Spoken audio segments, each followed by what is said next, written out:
dalang mga posibilidad ng tagumpay o kabiguan, ng ligaya o lungkot. Kaya marapat lamang na tanggapin si Jesus bilang tagapagligtas at Panginoon. At matapos yun ay panariwain ang katapatan at paglapit sa Kanya bawat araw o day by day. Ang day by day ay naglalayong umalalay sa pang-araw-araw na pamumuhay. Narito po si Kuya Ed Lapis sa mensaheng pinamagatang Having Peace in the Family.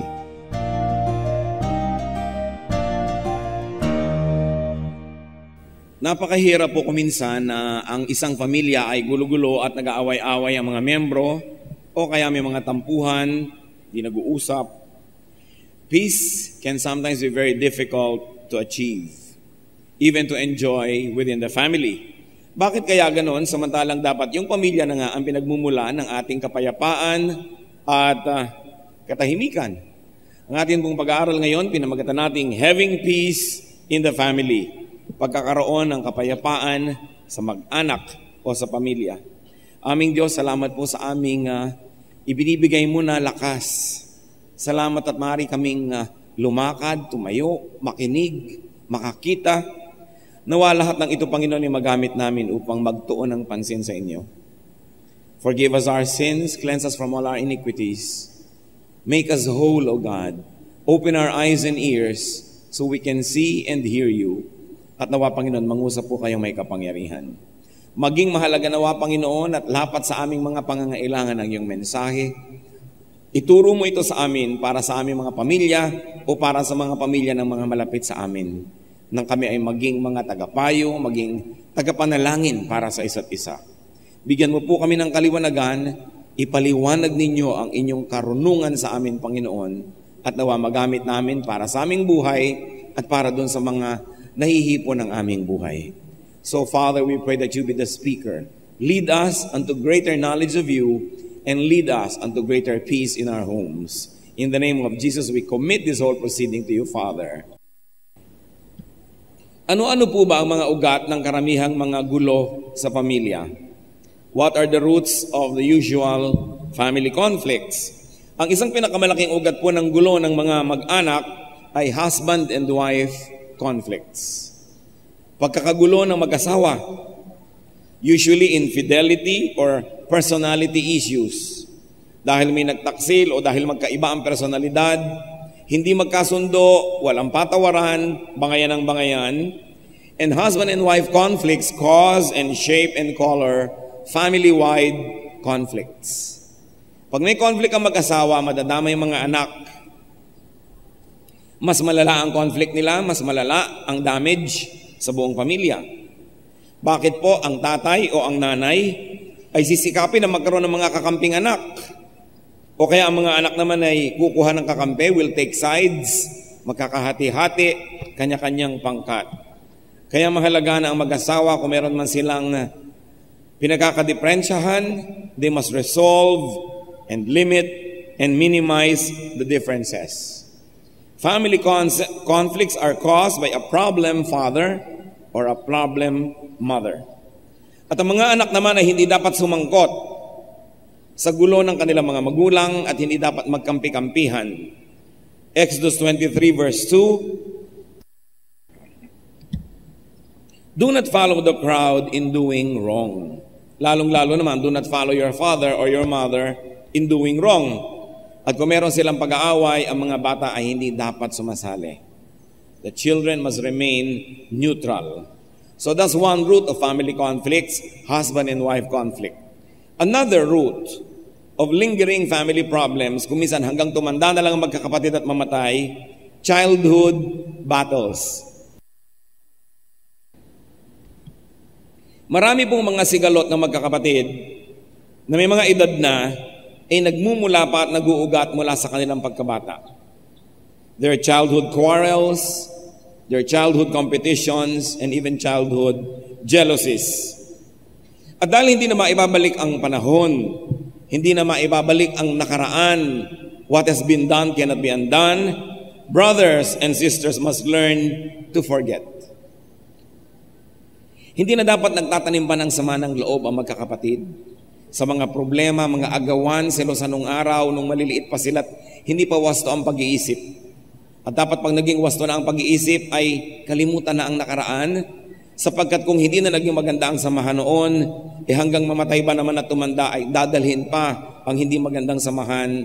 Ano mangyayari? Nababawasan ang kapayapaan, nadadagdagan ng gulo ng buhay. Philippians 3:13, one thing I do, forgetting what is behind. Nililimot na lang ang tapos na at hindi na laging hinuhukay, hindi na laging sinasariwa at hindi na laging isinusumbat-sumbat pa. Brothers and sisters that do not have a beautiful past must learn to forgive. Of course, you may not forgive, but what will be the result? Maliit na bagay, mag-aaway, maliit na bagay, magsisigalo at magsisigawan kasi merong pinagmumulan na malalim. Nagiging maiksi tuloy ang pasensya, nagiging magagalitin agad. Colossians 3:13, forgive whatever grievances you may have against one another. Ipatawad na kasi tapos na eh.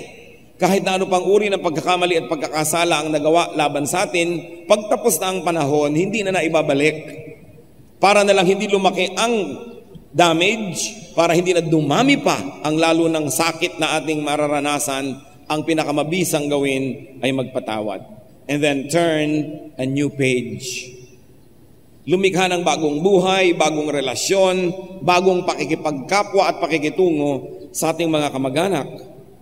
Philippians 3:13, one thing I do, straining toward what is ahead. Bagamat ang konteksto nito ay napaka-spiritual na bagay, subalit maaari rin itong i-apply sa ating mga praktikal na pangangailangan. Ang sabi nitong may sulat, ang ginagawa ko na lang ay inaasikaso ko yung darating pa. Yun ang binibigyan ko ng pansin at yun ang binibigyan ko ng puwang. At ano po ang darating lalo sa magkakapatid? E di pagtanda. Yung patanda kayo ng patanda na nauubos ang inyong mga contemporaries, nauubos ang mga classmates, nauubos ang mga kaibigan at kamag-anak at pinsan.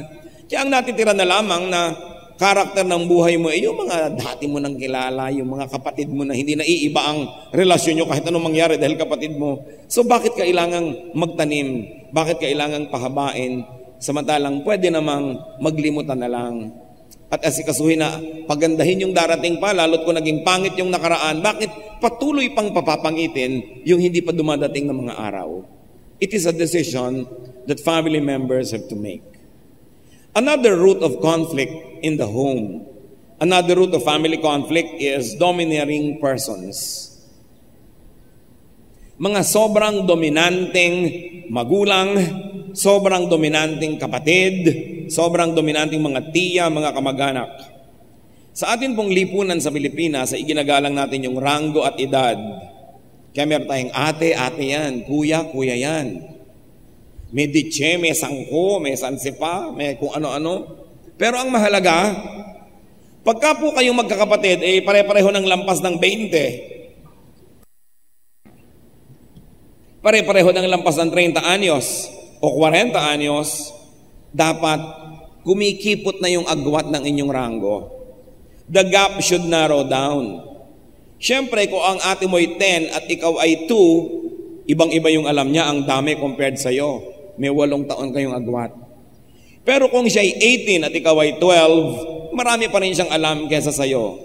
Pero kung siya ay 28 at ikaw ay 22, konti na lang ang lamang niya na alam niyang hindi mo pa alam. At kung 38 na siya at ikaw ay 32, pareho na lang kayo ng alam noon. In fact, pag 78 at ikaw ay 72, mas marami ka ng alam dahil nagiging ulyanin na yan. Ano pong ibig sabihin natin? Kayong mga ate, hindi naman kayo ate forever na akala mo kayo kung sino mga reyna sa mga kapatid nyo. Gayong pare-pareho na kayong matatanda. Mga kuya at pati mga magulang. Ang mga magulang ay nag-aaral na rin na babaan ang kanilang ranggo at itaas-taas ang ranggo ng mga anak. Pag pare-pareho na kayong lampas 40. Kasi kung ang anak nyo ay 40, kayo ay 80, anong alam nyo hindi pa niya rin alam? Bagamat hindi dapat nawawala yung paggalang, hindi nawawala yung ating pagiging magiliw at matulungin sa mga matatanda. Pero ang matatanda na dapat ang mag-volunteer na unting-unting bumaba sa trono. Hindi yung 70, 80, 60 years old kayo, ikaw pa rin nagdidikta kung anong kulay ang isusuot ng kapatid mo, anong kakainin niya, gaano kalaki ang buka ng bibig niya pag ngingiti. At yan po isang napakalaking pahirap sa mga pamilya sa Pilipinas. Over-domineering elders. Nalilimutan nila na ang mga dating mga batay matatanda na rin at dapat na ring igalang at dapat na ring pagbigyan. Elders should behave less and less as all-knowing, as controlling, and as domineering persons. They should initiate the self-decreasing act. Kesa sa sila'y hintayin pa nilang bastusin ng mga nakakabatang sobra nilang sinisikil, dapat sila na ang maghusa, na gumalang sa mga nakakabata. There comes a stage wherein the age difference doesn't guarantee difference in knowledge or wisdom. Kaya dapat ay marunong tayong magbigay. Ang isa pong mga pinakamalalaking conflict sa pamilya, magtataka ka, may natapo lang na patis, sinigawan na ang kapatid, meron lamang na basag na konting baso, nag-away na, pero hindi pala talaga yun eh. May mas maraming pinag-uugatan, nagiging mitsa lang yung maliliit na bagay. Kaya ang dapat bunutin ay yung pinag-uugatan ng mga conflict na ito. At isa dyan yung ganon, hindi ma-i-express ang sarili.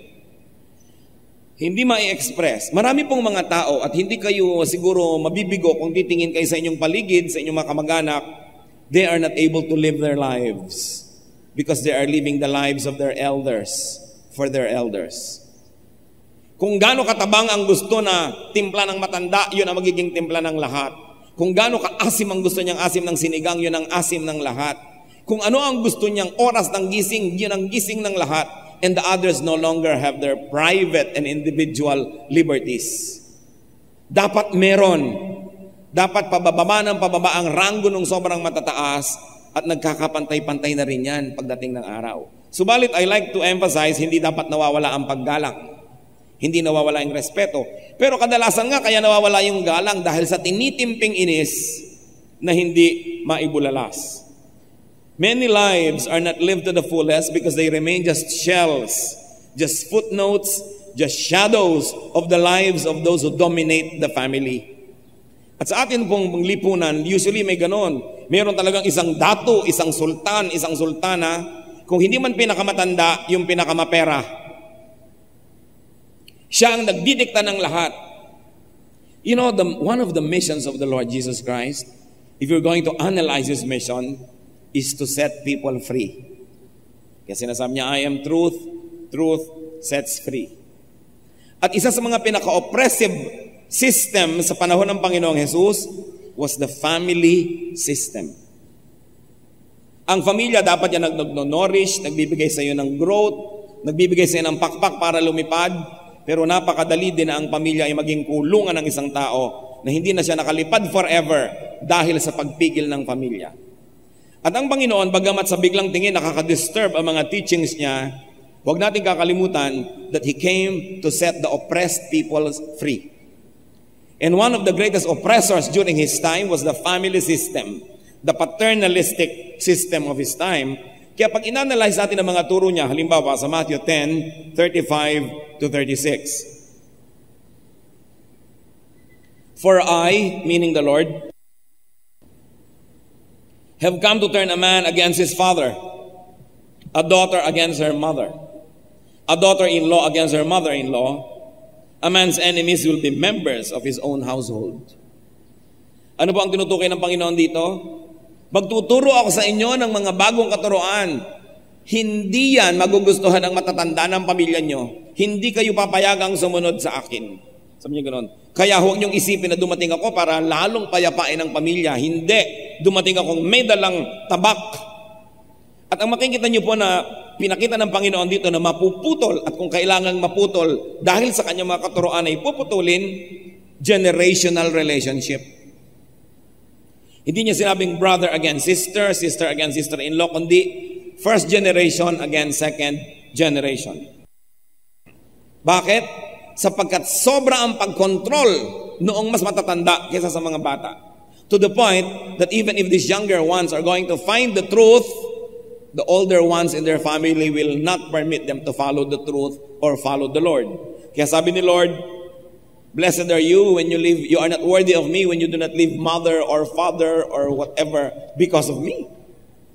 Sinasabi niya na may mga panahon na kailangan palayain ng tao ang kanyang sarili mula sa sobrang pagkontrol ng kanyang pamilya. Lalong-lalo ng matatanda. Sa Matthew 12:48-50, no ang Panginoon po'y nagtuturo sa loob ng isang bahay at punong-puno ng tao, hindi makapasok ang kanyang nanay. Sabi ng nanay niya, palabasin mo, nandito ka mong nanay niya. Ang sagot ni Jesus, He replied to him, who is my mother? And who are my brothers? Pointing to His disciples, He said, here is my mother and my brothers.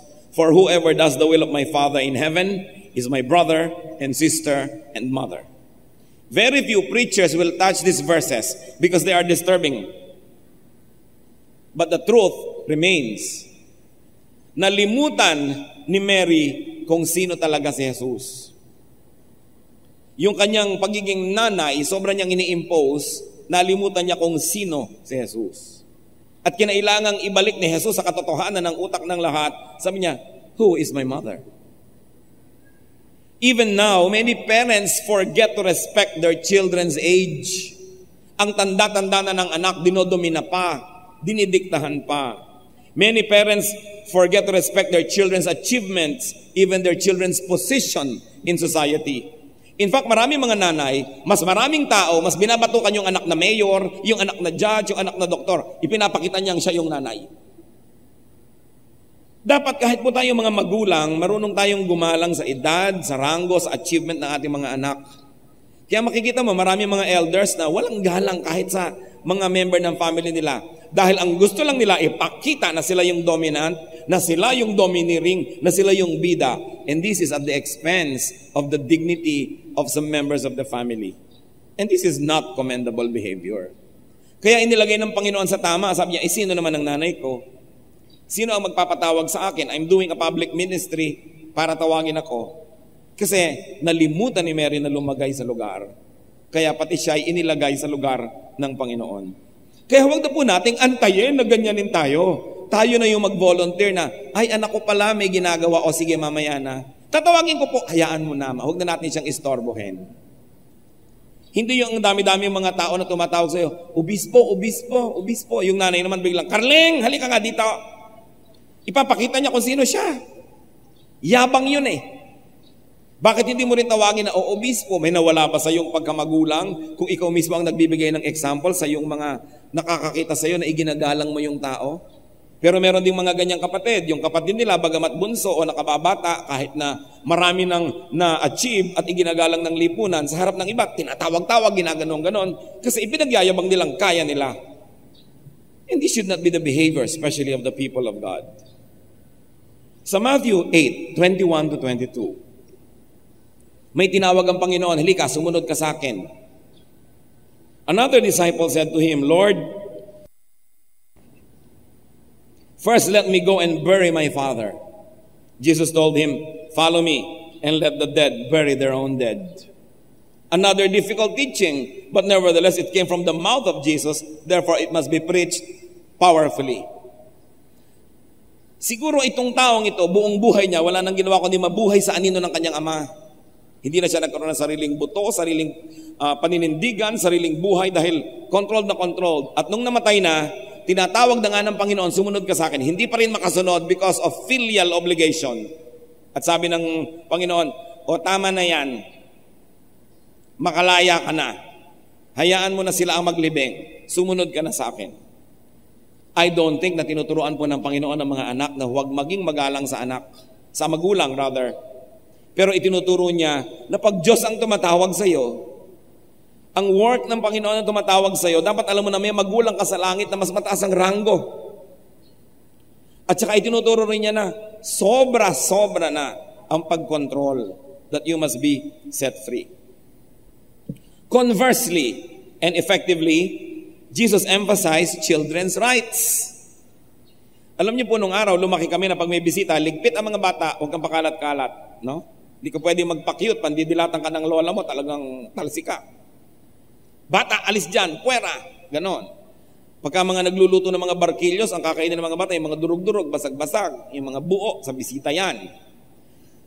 Lalo nung panahon ng Panginoon, wala pong mga lugar sa society ang mga bata. Kaya nung dinadala ng mga magulang yung mga bata kay Jesus, pinigil ng mga disciples. Dahil yun po ang kaugalian. Luke 18:15 to 17. People were also bringing babies to Jesus to have him touch them. When the disciples saw this, they rebuked them. But Jesus called the children to him and said, "Let the children come to me, and do not hinder them, for the kingdom of God belongs to such as these. I tell you the truth, anyone who will not receive the kingdom of God like a child will never enter it." Ang mga bata hindi kasali, pero isinali ng Panginoon. Nakita nyo, may kinokorek siya eh. Yung attitude ng matatanda na mga pagbata ka o junior ka, you are a nobody, you're a non-person. But the Lord was teaching them to respect even children. And He blessed them. We must overemphasize that the Lord is not against the system of elders, but against the abuse of this system. At hindi po kayo naman siguro sasalungat, napakaraming talagang umaabuso sa kanilang ranggo bilang matanda. Napakaraming mga batang naaabuso talaga ng mga matatanda because we are surrounded by abusive elders. They do not respect those who are younger than them, and they always want to dictate how people would live. Elders must progressively let go of their authoritative status. Do not decide for the whole clan or for everybody, because you will smother the very personal liberties that even God does not take away from people. Ang Diyos nga, nung kakain si Adan at si Eva na ipinagbabawal ng prutas ay hindi siya naog sa langit at pinigilan sila. Nagsasalita siya, pero binibigyan niya ng free will ang mga tao kung anong gagawin, kung susunod o hindi. Daig pa kuminsan ng ibang magulang ang Diyos. Minors or younger ones are to be given more space, more voice, more freedom as their maturity allows. Pag nakikita na po natin na mature, kaya na magpasya, dahan-dahan, pinapayagan na natin. Hindi yung 18 years old na idinidikta mo pa anong isusuot, anong gagawin niya, paano siya uupo. Dahan-dahan para masanay na magkaroon ng sariling pasya. Individuals must be given the space to be themselves and to live their personal lives.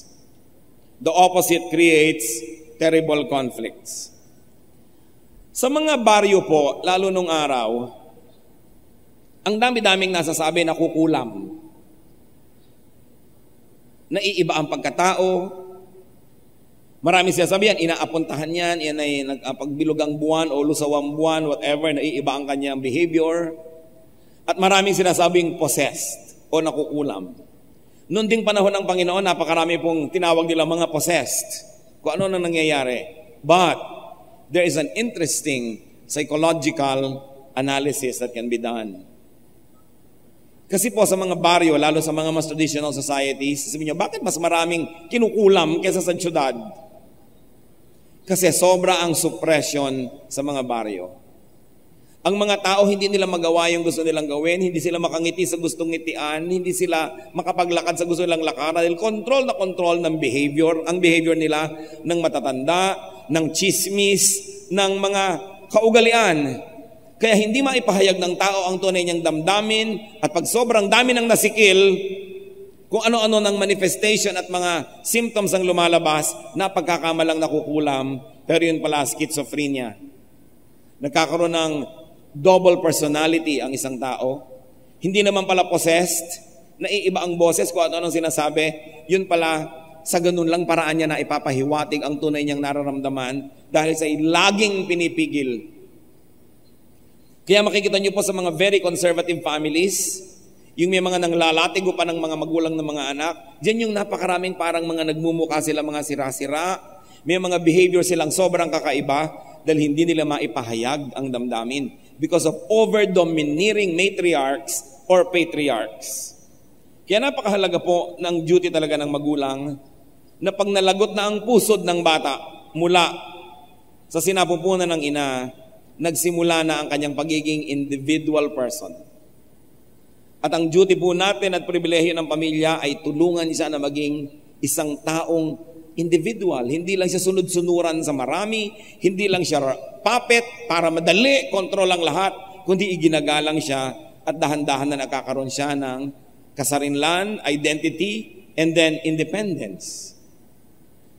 Madali siyempre sa magulang yung kontrolan mo ang lahat for your own sake, for your own peace of mind, and for your own benefit. But loving parenthood will allow people to grow wings and to fly. Kaya kung minsan, pag pinag-aaralan po natin yung mga sociological repercussions ng teaching ni Jesus, nakakaligalig.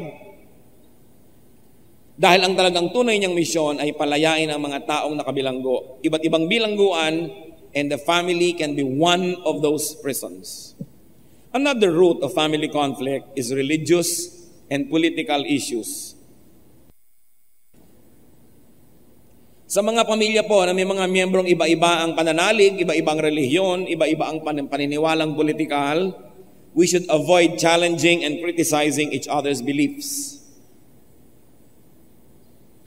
We should stop aggressive proselytizing. Na hindi po kamo tayo na nasa Bible na nakakilala sa Panginoon, wala ka nang ginawa kundi i-convert na yung mga kamag-anak kahit wala sa panahon, kahit ayaw makinig, kahit wala sa mood. We must respect everyone's freedom of conscience. Because even God does not interfere with his freedom. 1 Corinthians 8:9, be careful, however, that the exercise of your freedom does not become a stumbling block to the weak. At ganun din naman that the exercise of your faith does not become a stumbling block to those who have other ideas. Kung sa ayun yung nga pong sariling local church, may mga conflict pa, and even among those in the same congregation, may conflict pa rin ng mga paniniwala, yung mga detalye. So bakit yung aawayin ng inyong mga kamag-anak, ang inyong mga kapatid, kung iba ang kanilang pananaw? It is important that while you zealously believe in your faith, that you do not impose your spirituality on family members. Ito po ang isa na patunay na nagmamature ang isang tao, yung natututo siyang gumalang sa pananaw ng iba, kahit ang pananaw na yun ay salungat sa kanyang sariling pananaw. Na hindi mo pilipitin ang braso ng lahat para sumunod sa iyo. At lalo rin naman political issues and affiliations, hindi dapat pinag-aawayan. Kung yun ang gusto niyang isuporta, di yun, ikaw ito, pero huwag na lang pag-awayan yung ganyang mga bagay dahil dumadami ang mga hindi naman dapat na naggugulo sa pamilya. Another root of family conflict is money. Property, inheritance. Therefore, parents should be fair as possible. Kasi kung hindi sila naging fair sa kanilang mga anak, matagal na silang namayapat sa makabilang buhay, magulo pa ang mga anak nila dahil sa iniwang gulo ng magulang. James 2:1, don't show favoritism. Parents should leave order, not a mess. Si Abraham po, ang ayos-ayos ng iniwan niya, bagamat marami siyang pamilya dito at doon. Samantalang si Isaac, ang gulo-gulo ng iniwan niya. So Genesis 25:5-6, Abraham left everything he owned to Isaac. But while he was still living, he gave gifts to the sons of his concubines and sent them away from his son Isaac to the land of the east. Inayos na Abraham ang iiwan niya para hindi magulo. Sa Genesis 27:41, Esau had a grudge against Jacob because of the blessing his father had given him.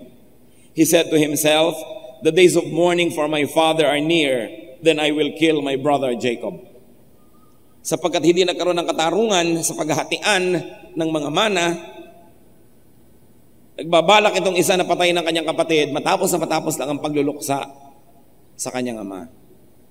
At marami pong mga magkakapatid, gulo ang minana sa mga magulang na hindi inayos ang lahat bago sila tumumba at namayapa.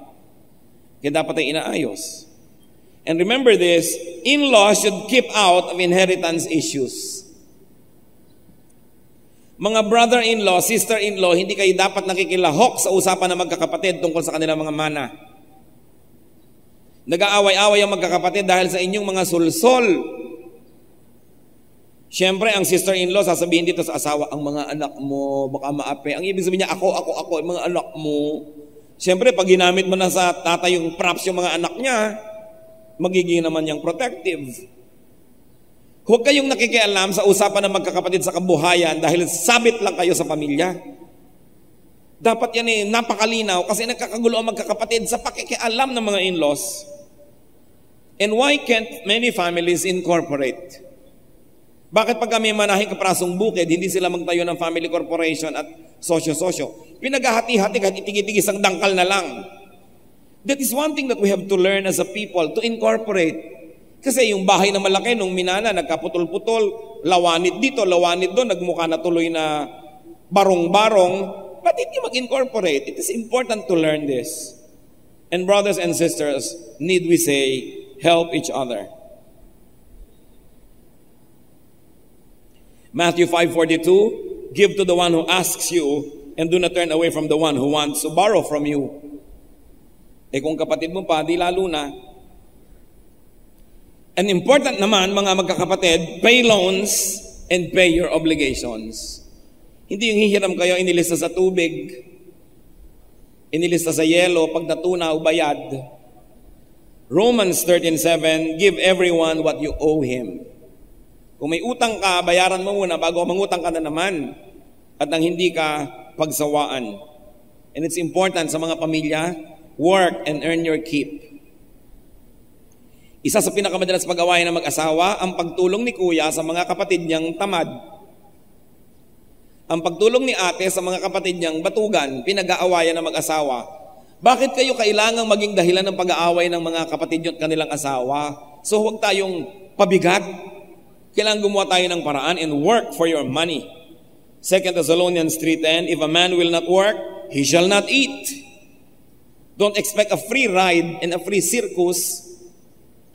Nagiging mitsa tuloy ng pag-aaway ng mag-asawa.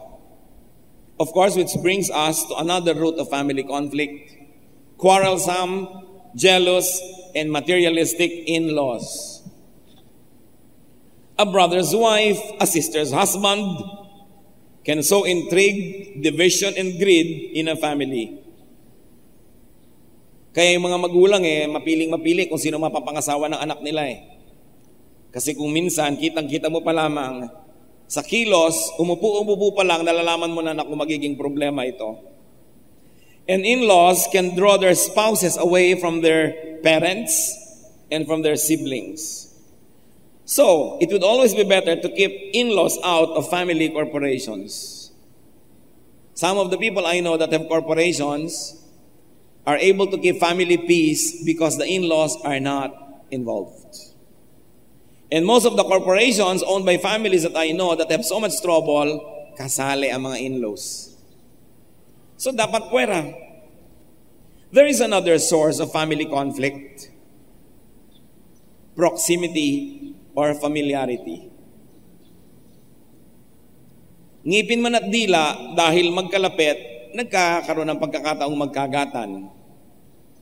Kaya ang mga family members and relatives should be near enough but also far enough. Dapat marunong tayo ng ganong distance.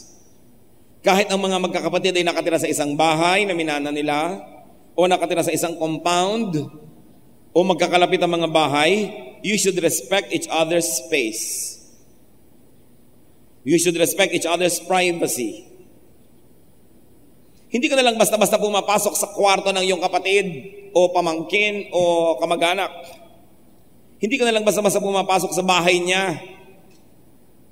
Baka mamaya nag-iisip siya, baka mamaya nag-aaway sila mag-asawa, baka mamaya pinapangaralan niya ang kanyang anak. Pasok ka na lang ng pasok nang hindi naman iniimbita. Para kang hangin. Kaya ang mga tao, naiinis sila, hindi nila maipahiwatig, hindi nila masabi dahil baka maramdamin ka, kaya tuloy ang liit-liit na bagay lang, makikita mo, ba't ka nakasimangot, wala namang kakwenta-kwenta. Yun pala, inis na sa'yo. Hindi lamang masabi. Because this is what many Filipinos have to learn, to respect privacy.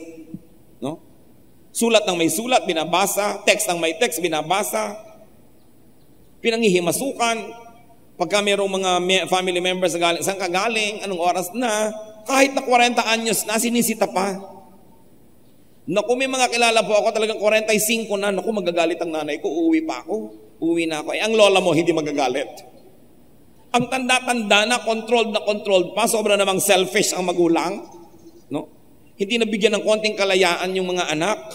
Gusto na lang, nakaligpit lahat sa kanya. Siyempre, may peace of mind siya, nandyan lahat, pero yun ba ang kagustuhan nila? We must respect each other's moods also. Kung may kinakausap kang kamag-anak at ayaw sumagot, huwag mong ipagpilitan na matanda kay sagutin ka, baka wala sa mood. Kailangan matuto tayong gumalang ng ganito. And do not just barge into people's houses and into people's rooms. Meron pa nga sa Kayabangan, nakasara na yung kwarto, bubuksan pa. Aba, ate ako, kuya ako, papasok bigla. Siyempre, iginagalang ka, pero yung anino, sinasakal ka na ng kapatid mo, hindi mo lang nakikita. Meron pa na, maipakita lang na siya malakas. Kahit na may private space, papasukin niya yun, ipapakita niya sa lahat na hindi nakakapasok, kaya kong pumasok dyan. Pero this is a display of ego. It's not good for the person, it's not good for you, and definitely not good for the relationship. Kahit kayo close, do not abuse your relatives. And do not butt into people's conversations. Yung kapatid mo, kausap yung sekretarya niya, nakikisingit ka. Yung hipag mo, kausap yung household help niya, sumasali ka. Dapat hindi. Lumagay sa lugar. And do not ask very personal questions. Kung ang tao po'y nasa edad na, responsable na mga mamamayan at citizen, huwag mong uriratin ang lahat ng mga ayaw niyang malaman mo. Hayaan mo siya, may right siya to privacy. And do not be each other's timekeepers. Do not be each other's performance auditors. O, gabi ka nang umuwi. O ngayon, ano ngayon kung gabi? Naninita pa, sinisita 30 years old, 40 years old. Wait for information to be volunteered. Mga kapatid, kung meron pong gustong sabihin sa atin ng mga kamag-anak natin, may dila sila at kaya nilang magkusang magsabi. Pag hindi nagsasabi, ibig sabihin, ayaw ipaalam sa inyo, huwag nyo nang uriratin. Huwag nyo nang dukot-dukutin at hukay-hukayin dahil invasion na yan of privacy. One thing that we really have to learn. And finally, among many, but we'll settle for 8 today, one major root of family conflict is language or communication. Brutal frankness, for instance. Kantsaw, mga parinig, mga biruan, pagalingan, repartee.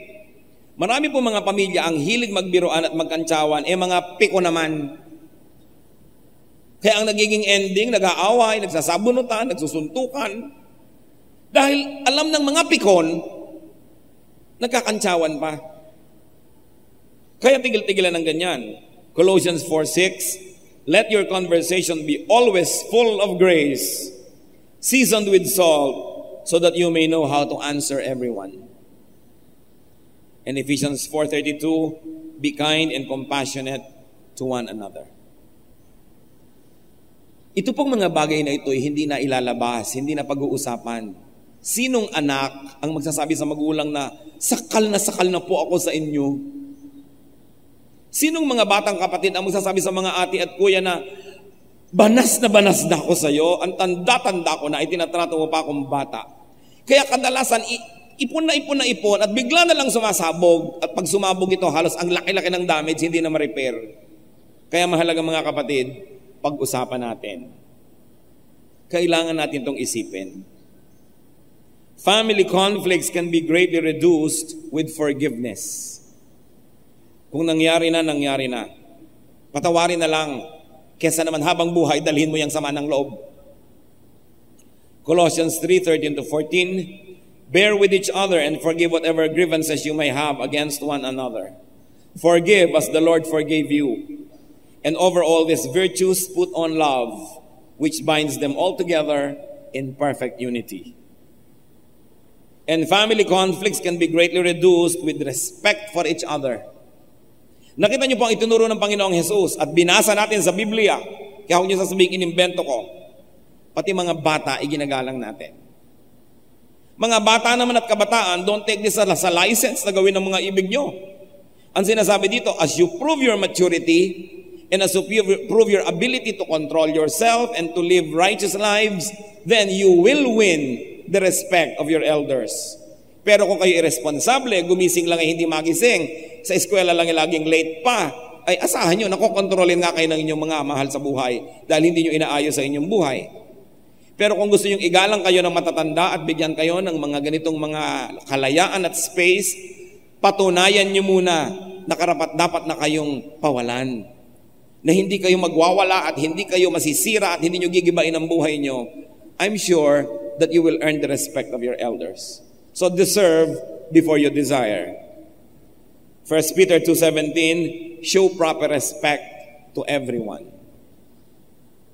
Meron pang mga mayayabang, yung mga kaibigan nila na mga may sakit, secure na secure yung room, dapat malinis na malinis, papasok, dala-dala sapatos hanggang loob, ipinapakita sa lahat, kaya ko yan, kaya kong pumasok dito na marumi ako, anong uniform, anong linis.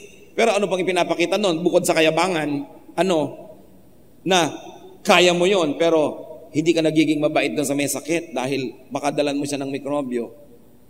Kaya kuminsan yung yabang ng matatanda, yung yabang ng mga nagsasabing malakas ako, manghihiya kahit na lang sino sa harap ng iba, hindi yun nakakabuti sa lahat. Nakakasama pa. Kahanga-hanga yung mga matatanda na talagang may pinagkatandaan, may mga achievements sa buhay, and yet they respect the lesser members of their family.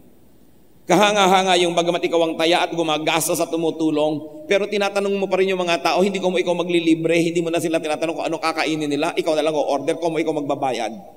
It is important to be respectful, especially to people that you help. Dahil siyempre sensitive yun at maramdamin dahil nga mahina ang kalagayan. So huwag na maging busy tayo na tabain yung ating ego, pataasin ang ating sarili at the expense of others. Have peace in the family. Therefore, we forgive. Respect the individual. Let people pursue their callings and live their lives. Ang dami-daming mga tao hindi nakapag-aral ng gustong pag-aralan, hindi nakapag-career ng gustong career dahil sinunod ang kagustuhan ng kung sino man ang amo ng kanilang pamilya. At pagkatapos namatay na yung amo na yon, itong taong to have to live with this career all his life, all her life, na hindi naman niya gusto. Ito ba ang paraan ng pagmamahal sa ating mga kamag-anak? At kung ang mga tao'y pinapayagan natin at may laya at nagkamali, huwag tayong naninisi agad. Ayan, sabi ko na sa'yo. Tulungan uli nating tumayo tulad ng ginagawa ng Panginoon sa atin. Yung kabutihan na inaasam nating tatanggapin mula sa Diyos, dapat handa rin tayong ibigay sa ating kapwa. Do not let your help become puppet strings. Tumulong ka nga pero kinokontrol mo naman sila. Bawat tulong na ibinibigay mo, nagiging tali at tinatalian mo sila. This is not the godly way. Set others free and be free yourself. Maging tahimik ang ating buhay sa ating pamilya, pero huwag po tayong malilibang sa false peace. Kasi kung meron over-domineering, isang very powerful member ng family, lahat sumusunod, mukhang tahimik, pero hindi totoo dahil sa mga kalooban ng bawat isa kumukulo, no? At meron silang mga tinitimpi. Hindi totoong kapayapaan yon. Naghihintay lang yun ng panahon na sumabog, parang isang bulkan. Kaya pati pressure cooker, binibigyan niya ng pagkakataong sumingaw sapagkat ang hindi sumisingaw at umiipon ng pressure, sumasabog. Kaya marami mga family members po natin kung minsan nagfi-flip, kung minsan nalalagay sa mga basement ng mga ospital, kung minsan nalalagay sa mga psychiatric wards, yun pala ang daming hindi maibulalas na damdamin. Is your family nurturing to the point that people can express themselves? Ang kanilang mga kabiguan, ang kanilang mga kalungkutan, ang kanilang mga frustration, pwede ba nilang ipahayag o bawal? Dapat mukhang peaceful sa ibabaw, pero kumukulo pala sa loob ang lahat. Meron po ba tayo kayang dinodomina na miyembro ng ating pamilya? Even God does not dominate us. So we should not dominate one another. Meron din mga mag-asawa, denomina yung asawa, nawala na ng anino, nawala na ng pagkatao dahil sobrang na-dominate at kinaya-kaya. 1 Thessalonians 4:11, make it your ambition to lead a quiet life, and a life that is really quiet within. Titus 3:1-2, remind the people to be peaceable and considerate. Huwag po tayong laging busy proving who we are, asserting ourselves, and then dominating other people. Freedom is one of the greatest gifts that we can give to one another. And it is a gift that God gave to each one of us. Napakahalaga po, mag-analyze tayo. Aming Diyos, sa iyong mga salita na ito, suriin niyo po kami kung kami ay guilty. Do we over-dominate a family member? Lalo yung mga hindi mahilig magsalita, hindi maingay, hindi strong ang character, kinakaya-kaya na lang ba namin? May mga kapatid ba kaming inaapi-api na lang? Panginoon, ipakita niyo po sa amin ang iyong pamamaraan. That even you created us, O God, you don't control us. So teach us not to control others. Teach us to be nurturing, to teach, to give an example, to nourish, but not to control. Suriin niyo po ang mga mag-asawa kung meron silang competition going on to dominate each other. Suriin niyo po ang mga magulang at mga anak at mga magkakapatid at ipakita niyo po ang kalagayan ng aming pamilya. Sa mga binanggit pong mga 8 dahilan, pinag-uugatan ng mga problema ng pamilya, alin po o alin-alin ang totoo sa aming mga pamilya. Ipakita niyo po sa amin, Panginoon, kung kami ay responsable. If we are responsible for such things, because we like to have peaceful families, O God, teach us to make your ways our ways, to make your peaceful ways our ways. Mga kapatid, magbulay-bulay tayo. Humingi tayo sa Panginoon ng karunungan na manamnam, matanggap ang mga salitang ito, at maihanap ito ng mga praktikal na paglalapat sa ating buhay. At magkaroon tayo ng pagpapasya na huwag mangdomina ng kapwa. At tayo man, let us earn the right to be respected and not to be dominated. Ayusin natin ang ating mga buhay at mga pamilya. At kung maayos na, salamat sa Diyos, maging halimbawa nawa tayo at pagpapala sa mga dapat maayos pa. Sa ilang saglit ng katahimikan, magbulay-bulay, pakinggan ang tinig ng Espiritu. Nakakagulat man, kuminsan man disturbing ang messages, but the words of God are meant to change our lives, not the words of God adjusting to what we want.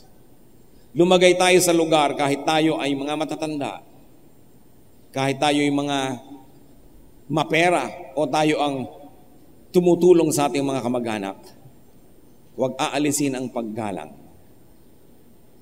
Let the Lord continue to speak to us.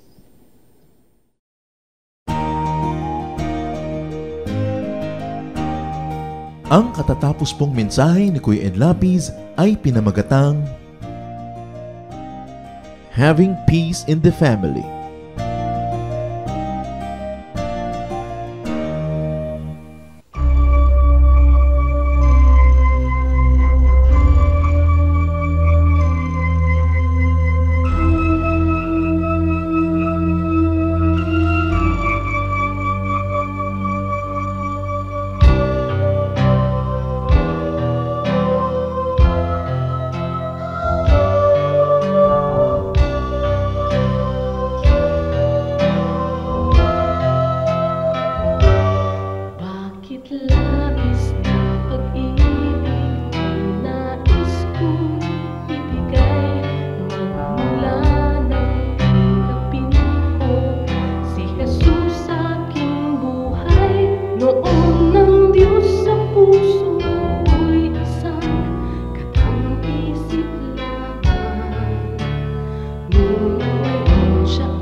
sa'yo.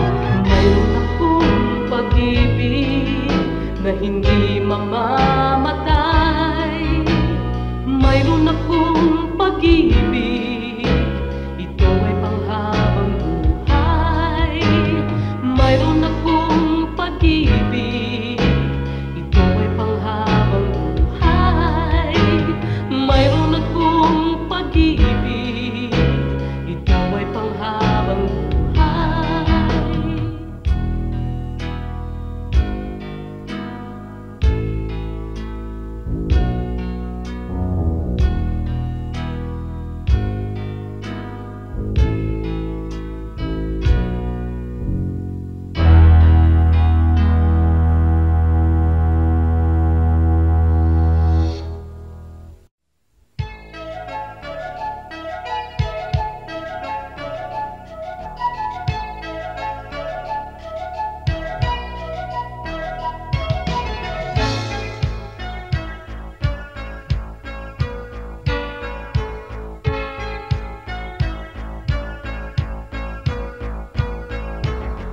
Ang nais mo'y kakalakan, kay Jesus matatagpuan. Kagalakang di magmamaliw, ngayon at magpakailanman. Kahit sa kabila man iyong pagturusan, kung siya ang kasama ay kayang magsaya. Kagalakan ng puso ay makakamtan, pag si Kristo sa buhay ang iyong paglingkuran. Kay ganda ng mundo kung malalaman mo na siya'y laging nagmamahal sa'yo.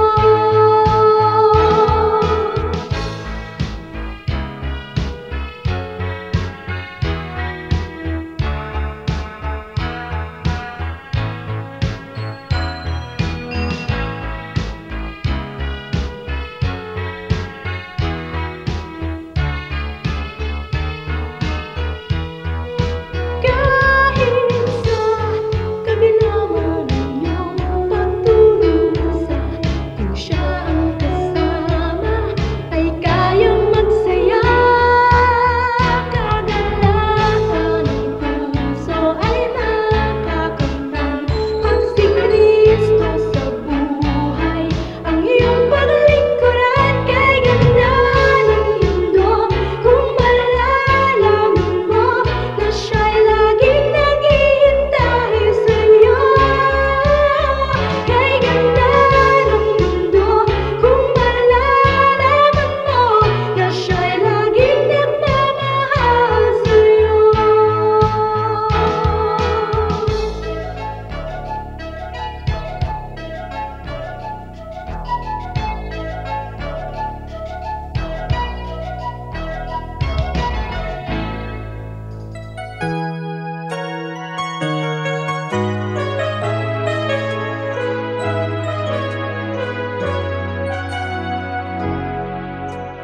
O Panginoon, sa lahat ng panahon, sana kami magkaisa, alitan ay limutin na.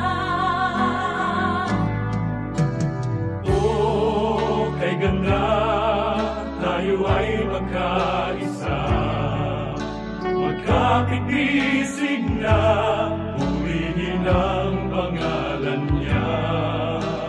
O kay ganda na makita na, tayong lahat nagkaisa sa isang musika, limutin ang alitan, ang gulo at tampuhan.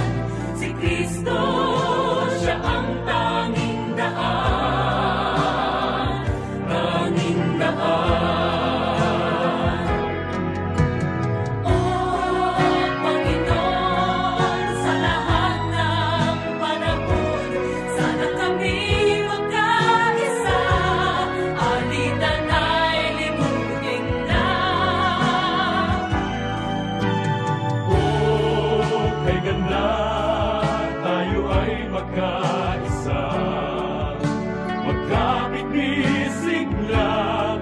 purihin ang pangalan niya. O kay ganda na makita na tayong lahat nagkaisa sa isang musika. Libutin ang alita ng gulo at tampuhan. Si Kristo, siya ang tanging daan.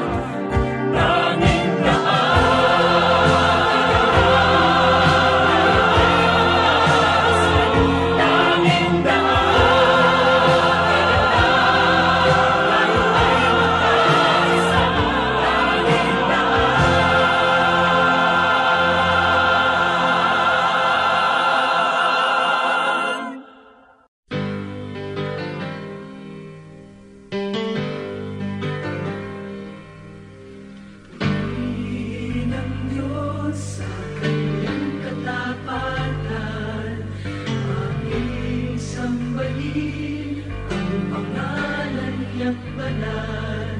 Tayong mga anak niya'y mag-awitan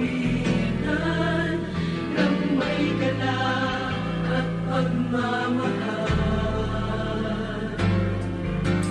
Kinangalang banal ating itataas, siyang ilaw ng ating kaluluwa.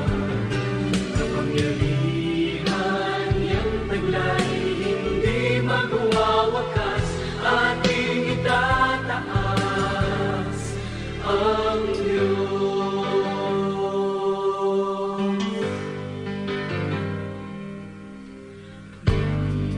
Ng Diyos sa kanyang katapatan, aming sambahin ang pangalan niyang banal. Tayong mga anak niya'y mag-awitan ng may galak at pagmamahal. Kinangalang banal ating itataas, siyang ilaw ng ating kaluluwa. Kapangyarihan niyang taglay, hindi magwawakas, ating itataas ang Diyos. Nagilang nga ng banal ating itataas, siyang ilaw ng ating kaluluwa. Kapangyarihan niyang taglay, hindi magwawakas, ating itataas, ating itataas, ating itataas ang Diyos.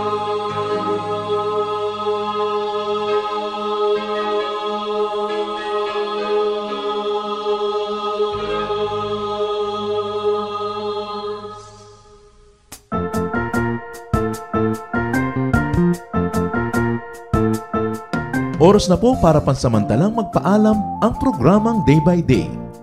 Tayo po'y magsama-sama tuwing ika-6 hanggang ika-7 ng umaga, araw-araw. Magandang umaga po at mabuhay ang Panginoong Hesus!